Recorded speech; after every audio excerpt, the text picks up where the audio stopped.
한 집 건너 한 집마다 있다지만 이 집만큼 파스를 많이 쓰는 집은 흔치 않을 것 같습니다. 구석구석 쑤시고 결리고 시릴 때면 이만한 게 없다는데요. 그러다 보니 어느새 붙이는 게 습관이 됐습니다. 제가 뭐 집안일을 막 이렇게 힘을 주고 하는가 봐요. 나도 모르게. 인대가 막 아파서 병원에 갔더니 인대 파열이라고 그러더라고요. 아프다고 집안일을 안 할 수도 없고 결국 선택은 파스였습니다. 며칠 만에 동나지 않으려면 쟁여두는 건 필수겠죠. 많아요. 이거 한 장에 6매씩 24개. 이 많은 파스로 온몸을 도배해도 통증이 가시지 않는 건 왜일까요? 풍문에 의하면 붙이는 방법이 한참 잘못됐기 때문입니다.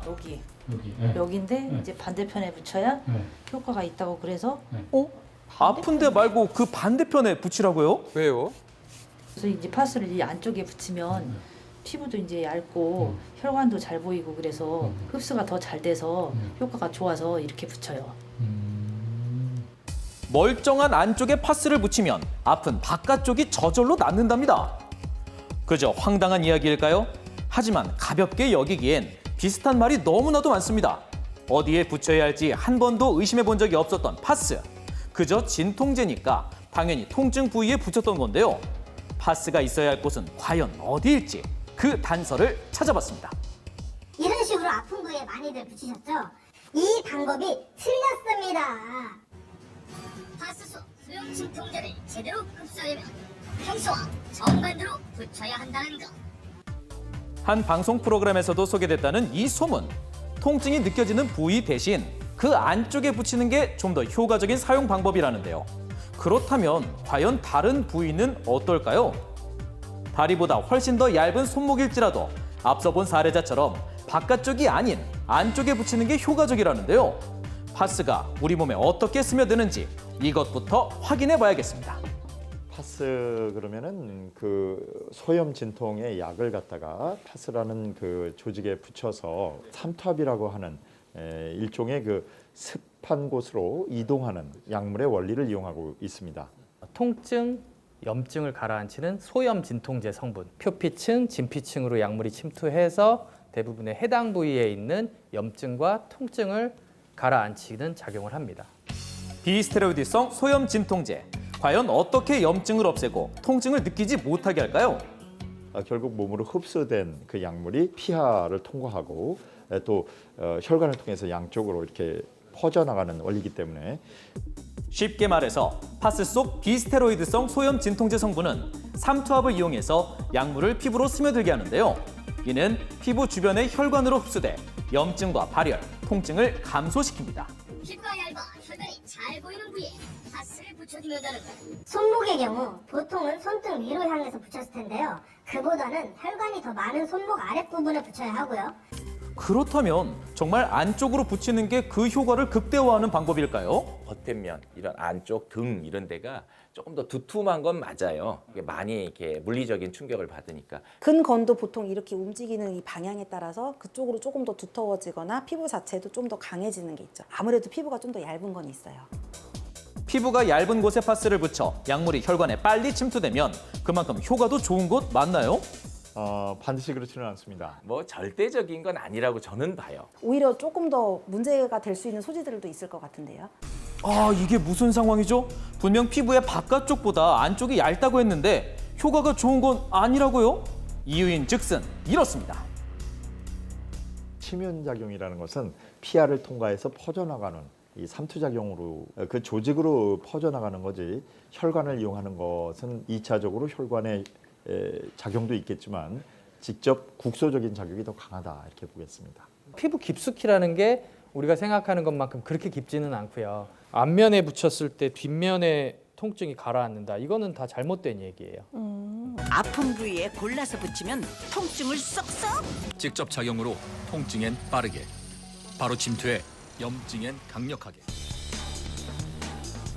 근데 여기 붙이는 것과 손바닥에 붙이는 게 몇십 분의 차이가 나는 게 아니기 때문에 이제 편의성과 안정성, 그다음에 붙였을 때 빨리 떨어지지 않고 오래 지속할 수 있는 뭐 그런 특장점을 찾아가면서 붙이는 거지. 뭐 피부가 벗겨져 있는 경우 아니면 뭐 스포 같은 게 생겨서 이미 민감해져 있는 경우 그런 경우에는 상대적으로 조금 더 야들야들한 피부에 그거를 도포를 하는 거는 또 뭐 그나마도 의미가 있을 수 있다고도 보는데 이게 뭐 일반론적으로 여기에 붙이는 것보다 여기가 아플 때 여기에 붙이는 것보다 여기 붙이는 게 무조건 효과가 좋습니다. 이거는 너무 비약이 많이 껴있는 게 아닐까 싶은데요. 통증 부위의 반대쪽에 파스를 붙이면 약물의 양이 감소할 수 있다는 겁니다.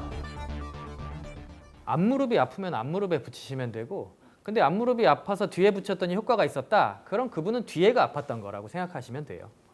네. 아픈 부위와 가장 가까운 곳에 붙이는 게 좋다는 것. 그리고 또 하나.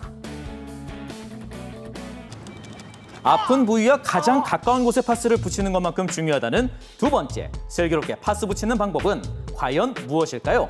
지금 공개합니다. 파스는 시원해야 한다. 파스는 화끈해야 한다. 시원한 느낌의 풀파스와 따뜻한 느낌의 핫파스. 도대체 무슨 차이가 있는 걸까? 이거 항상 진통 소염 효과는 같아요. 그런데 멘톨이 들어가면 청량감이 느끼면서 혈관이 약간 수축되는 효과고 차가운 느낌을 이용한 풀파스의 경우 혈관 수축 효과가 있는데요. 이것은 단기 통증에 어떤 영향을 미칠까요? 알려주세요. 그럼 통각을 좀 단기 통각은 빨리 적게 내요. 얼음찜질하고 똑같다니까요. 근데 캄포가 많이 들어가면 따뜻함이 느껴지니까 혈관이 늘어나죠. 그런가 하면 따뜻한 느낌을 이용한 핫파스는 그 반대로 혈관 확장 효과가 있는데요. 이건 어떨 때 쓰는 게 좋을까요? 온파스의 경우에는 만성적인 통증이라든가 만성적인 근육통, 신경통 등에 사용하는 것이 좋겠습니다. 효과가 다르기 때문에 주의해야 할 점도 있겠어요. 바뀌게 될 경우에 그러니까 급성 통증에 핫파스를 붙이는 경우와 만성 통증에 쿨파스를 붙이는 경우에는 우리가 기대해야 하는 진통 효과에서는 조금 멀어질 수도 있습니다. 잘못 붙이는 경우가 꽤 있죠. 네, 정리해보자면 쿨파스는 주로 다친 직후인 급성 통증에 사용하는 게 좋고요. 핫파스는 만성적인 통증이 있을 때 써야겠네요. 그리고 파스를 사용할 때 가장 중요한 게 있다고 합니다. 급할 때 쓰는 임시방편의 느낌이 있단 말이에요. 근데 그걸로 임시방편을 너무 이렇게 열심히 하신 나머지 정말 구조적으로 치료해야 되는 그 시기를 놓쳐서 오시는 분들도 계세요. 치료가 되는 건 아니거든요. 호전을 줄 수 있다는 거지. 그러니까 지금 증상에 호전을 줄 수 있다는 거지. 구조적으로 이렇게 문제가 있는 상황에서 그거를 바꿔주는 건 아닌 거죠. 아닌 거예요. 3일 이상을 파스라는 그 약물요법을 썼는데도 불구하고 통증이 계속된다면 조직에 손상이 있다든가 또는 다른 부위에 방사통이 있어서 올 때가 있기 때문에 파스 사용을 중지하고 의사 선생님과 상의하셔야 되겠습니다. 마지막으로 큰 파스를 사용할 때 잘라서 쓰시는 분들 많으실 텐데요. 약효가 떨어질 수 있다고 하니까 아까워도 한 번에 사용해 주세요.